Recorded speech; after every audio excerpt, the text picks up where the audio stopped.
Journalist TV news కి స్వాగతం. వేగవంతమైన ప్రయాణంలో లిఫ్ట్ ఏర్పాటు సర్వసాధారణంగా మారింది. పెద్ద పెద్ద మాల్స్ నుండి వివిధ వ్యాపార వాణిజ్య సముదాయాల్లో లిఫ్ట్ అత్యవసర సాధనంగా మారింది. ప్రజల సౌకర్యంతో పాటు వ్యాపార రద్దీని తట్టుకునేందుకు ఏర్పాటు చేసిన లిఫ్ట్లు ప్రజల ప్రాణాల్ని హరించి వేస్తున్నాయి. కోట్ల రూపాయల్ని ప్రజల నుండి దోచుకుంటున్న నిర్వాహకులు కాసుల కక్కుర్తి వలన విలువైన ప్రాణాలు లిఫ్ట్ల కింద నలిగిపోతున్నాయి. ప్రమాదాలు జరిగినప్పుడు హడావుడి చేసే మీడియా, అయ్యో పాపమంటూ సానుభూతి తెలిపే ప్రజా ప్రతినిధులు ఆ తర్వాత వాటి జోలికి వెళ్లడం లేదు. కనీస నిర్వహణ బాధ్యతను విస్తరిస్తూ ప్రాణాల్ని హరించి వేస్తున్న కరెన్సీ వీరుల తీరుపై journalist TV CEO Mareddy Nagender Reddy విశ్లేషణ. ఏదైనా ప్రమాదం జరిగితే తప్ప ప్రభుత్వాలు కానీ సంబంధిత అధికారులు కానీ ఏమాత్రం పట్టించుకొని పరిస్థితి మాత్రం రాష్ట్రంలో నెలకొనని చెప్పవచ్చు. గత ప్రభుత్వం కావచ్చు, ప్రస్తుత ప్రభుత్వాలు కావచ్చు, ప్రమాదం జరగగానే హడావుడి పడి నిబంధనలు ఎలా అమలవుతున్నాయి, నిబంధనలు ఉల్లంఘించింది ఎవరు, దానికి సంబంధించిన బాధ్యులు ఎవరు, ఎలాంటి కేసు నమోదు చేయాలి, వారిపై ఎలాంటి చట్టపరమైన చర్యలు తీసుకోవాలి, లేదా ఎవరైనా మరణిస్తే వారికి ఎలాంటి ఎక్స్గ్రేషియా ప్రకటించాలంటూ ఈ పరిణామాల క్రమాన్ని హడావుడి చేసే పాలకులు, ప్రభుత్వ అధికారులు ఆ తర్వాత మీన వేషాలు లెక్కేయటం యథా తదా అన్నట్టుగా కొనసాగుతున్న నేపథ్యం రాష్ట్రంలో కనపడుతుంది. గతంలో అగ్ని ప్రమాదాలు జరిగినప్పుడు కావచ్చు, లేదా తాజాగా జరుగుతున్న లిఫ్ట్ ప్రమాదాల అంశాలు కావచ్చు, వీటన్నిటికీ ఏకైక కారణం అవినీతి. అధికారుల అవినీతికి అలవాలం పట్టడంతో ఏదైతే మున్సిపాలిటీ కావచ్చు, కార్పొరేషన్లు కావచ్చు, ఇతరత్ర జిహెచ్ఎంసీ లాంటి పాలక సంస్థ, నగరపాలక సంస్థలు కావచ్చు, వీటన్నిటిలో డీవియేషన్లు లేకుండా 99% నిర్మాణాలు జరగడం లేదు. కానీ వాటిని కట్టడి చేయాల్సిన అధికారులు కరెన్సీ కట్టల కోసం అరులు జాగడంతో అవినీతికి అలవాలంగా మారిన నగరపాలక సంస్థలు, ఇతరత్ర శాఖల అధికారులు పట్టిందల్లా బంగారం అవుతుంది.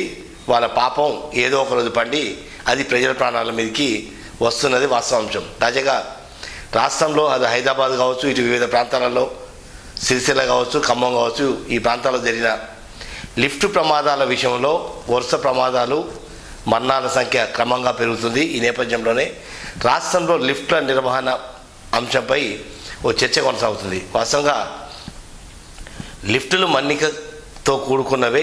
దాంతోపాటుగా లిఫ్ట్ల సామర్థ్యం, ఇతరత్ర అంశాలన్నిటి కనుక మనం ఒక్కసారి ఆలోచిస్తే సామర్థ్యానికి మించి కేవలం లిఫ్ట్ ఏర్పాటు చేసి తర్వాత ఆసుపత్రి నిర్వాహకులు కావచ్చు, లేదా మాల్ సంబంధించిన నిర్వాహకులు కావచ్చు, ఇతరత్ర బడా వ్యాపార సంస్థలు ఏవైతున్నాయో వాళ్ళంతా కూడా లిఫ్ట్లు ఏర్పాటు చేసి వాటి నిర్వహణని గాలికి వదిలేయడంతో లిఫ్ట్ల నిర్వహణ అస్తవ్యస్తంగా తయారైంది.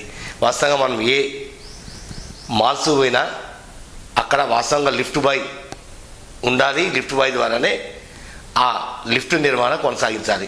కేవలం 15,000 నుంచి 20,000 రూపాయల కక్కుర్తి పడి ప్రాణాల మీద తీసుకొచ్చే పరిస్థితి నెలకొంది.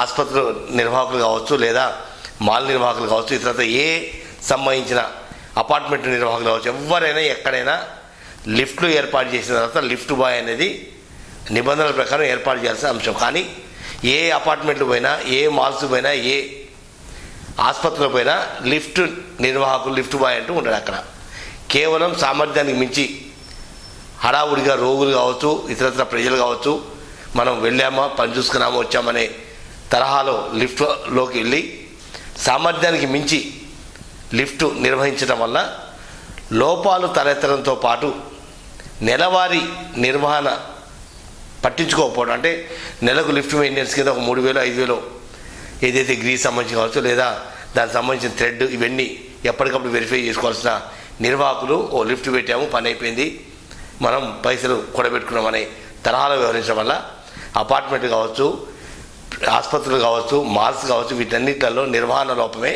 పెద్ద లోపభూయిష్టం అని చెప్పవచ్చు. వాస్తవంగా ప్రతి నెల లిఫ్ట్ నిర్వహణపై ప్రత్యేకమైన సిబ్బంది కేటాయించాలి. దాంతోపాటు లిఫ్ట్ బాయ్ని ఏర్పాటు చేయాలి. ఏదైతే సామర్థ్యం ఉందో 3 టన్నుల 2 టన్నుల 5 టన్నుల సామర్థ్యం ఉందో ఆ సామర్థ్యం తగ్గట్టుగానే లిఫ్ట్ బాయ్ ఆధ్వర్యంలోనే లిఫ్ట్ నిర్వహించాల్సిన అవసరం ఉంది. కానీ ఇవేమీ పట్టించుకోకుండా మాల్స్ కానీ ఏదైతే ప్రైవేట్ ఆసుపత్రులు కావచ్చు, ఇతరత్ర వ్యాపార సముదాయాలలో ఏర్పాటు చేసిన లిఫ్ట్ల నిర్వహణ పరమ అధ్వానంగా తయారైంది.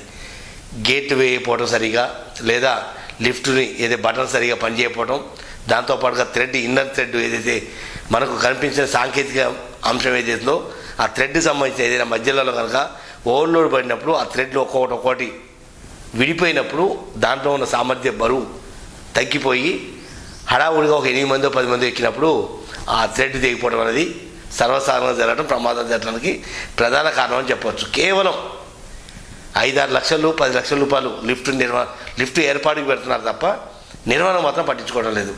ప్రతి లిఫ్ట్కి ఒక లిఫ్ట్ బాయ్ అనేది ఏర్పాటు చేయాల్సిన అవసరం అటు అపార్ట్మెంట్ వ్యవస్థలో కావచ్చు, ఇటు ప్రైవేట్ ఆసుపత్రి వ్యవస్థ కావచ్చు, మాల్స్ కావచ్చు, ఇతర వ్యాపార వాణిజ్య వర్గాల దగ్గర ఏర్పాటు చేసిన ప్రతి లిఫ్ట్ కూడా ఒక బాయ్ ఏర్పాటు చేయాలి. కేవలం ఒక 15-20 రూపాయల జీతం ఎందుకు, రోజుకు 300-400 రూపాయలు ఉత్త ఫ్రీ చేయడం ఎందుకు అనే ఒక కక్కుర్తి వల్లనే లిఫ్ట్ ప్రమాదాలు కొనసాగుతున్నాయి. దాంతోపాటుగా నెలవారీ మెయింటెనెన్స్ లేకపోవడం కూడా, ఆ గ్రీజ్ పెట్టకపోవడం, లేదా థ్రెడ్డింగ్ సిస్టమ్ ఎలా నడుస్తుంది, లేదా లిఫ్ట్ బటన్స్ ఎలా నడుస్తుంది, ఎలక్ట్రిసిటీ సిస్టమ్ ఎలా ఉంది అనేది నిర్వహణ సంబంధించిన ఒక 3,000 నుంచి 5,000 రూపాయలు ఏదైతే సంబంధిత కంపెనీలకు ఇవ్వాలో వాటిల్లో కూడా కక్కుర్తి పట్టడం కూడా లిఫ్ట్ ప్రమాదాలు ప్రధాన కారణం. ఇప్పటికైనా ప్రభుత్వం స్పందించి లిఫ్ట్ నిర్వహణ, లిఫ్ట్ ఏర్పాటు చేయడం ఏదైతే ఇప్పుడు సాధారణంగా ఏదైతే సొంత ఇంటిలో బోరేస్తే భూగర్భ జలాల్ని కాపాడేందుకు నాలా యాక్ట్ ఏదైతే సిస్టమ్ ఉందో అదే సిస్టంలో ఈ లిఫ్ట్ ఏర్పాటు విషయంలో కూడా ఒక ప్రత్యేకమైన చట్టం తీసుకొచ్చి ఆ చట్టం ద్వారానే లిఫ్ట్ ఏర్పాటు సంబంధించిన ఏదైతే నగరపాలక సంస్థ కావచ్చు, లేదా మున్సిపాలిటీ కావచ్చు, ఎక్కడైనా గ్రామ పంచాయతీ ఎక్కడ లిఫ్ట్ ఏర్పాటు చేసినా ఆ అపార్ట్మెంట్లలో లిఫ్ట్ సంబంధించిన ఒక క్లాజ్ ఏర్పాటు చేసి లిఫ్ట్ ప్రమాదానికి గురైతే కనుక ఆ సంబంధిత యజమాని మీద క్రిమినల్ కేసు నమోదు చేస్తాం. దాంతోపాటుగా ప్రమాదంలో ఎవరైనా గాయపడ్డా మరణించినా వాళ్ళకి ఇంత కాంపన్సేషన్ అనేది కనుక సీరియస్గా మెన్షన్ చేసి ఒక చట్టం తీసుకొస్తే నిర్వాహకులకు ఒక భయము భక్తి ఉంటుంది. కాబట్టి ఆ దిశగా ప్రభుత్వాలు ఆలోచించాల్సిన అవసరం ఉంది. ఇప్పటికే ప్రమాదాల పరంపర కొనసాగుతున్న నేపథ్యంలో ప్రత్యేకమైన దృష్టి కేంద్రీకరించి మండలాల వారీగా, నియోజకవర్గాల వారీగా, జిల్లాల వారీగా అసలు ఎన్ని లిఫ్ట్లు ఉన్నాయి, లిఫ్ట్ల సామర్థ్యం ఏంటి, ఏ కంపెనీ, ఆ కంపెనీకి ఉన్న క్రెడిబిలిటీ ఏంటి, దానికి ఐఎస్ఏ మార్క్ సిస్టమ్ ఉందా లేదా, ఇవన్నీ కూడా క్రోడీకరించుకొని ఒక చట్టాన్ని రూపొందించి అది అగ్నిమాపక శాఖకు సంబంధించిన దానికి కనుక బిల్డప్ చేయగలిగితే తప్ప ఈ లిఫ్ట్ నిర్వహణ సామర్థ్యం లేకపోవటం లేదా ప్రమాదాలు జరగడం ఇవన్నీ కూడా నిలుపుదల చేసే అవకాశం లేదు. కాబట్టి ఇప్పటికైనా ప్రభుత్వం ఒక సదభిప్రాయంతో లిఫ్ట్ల నిర్వహణపై సీరియస్ దృష్టి కేంద్రీకరించాల్సిన అవసరం ఎంతైనా ఉంది.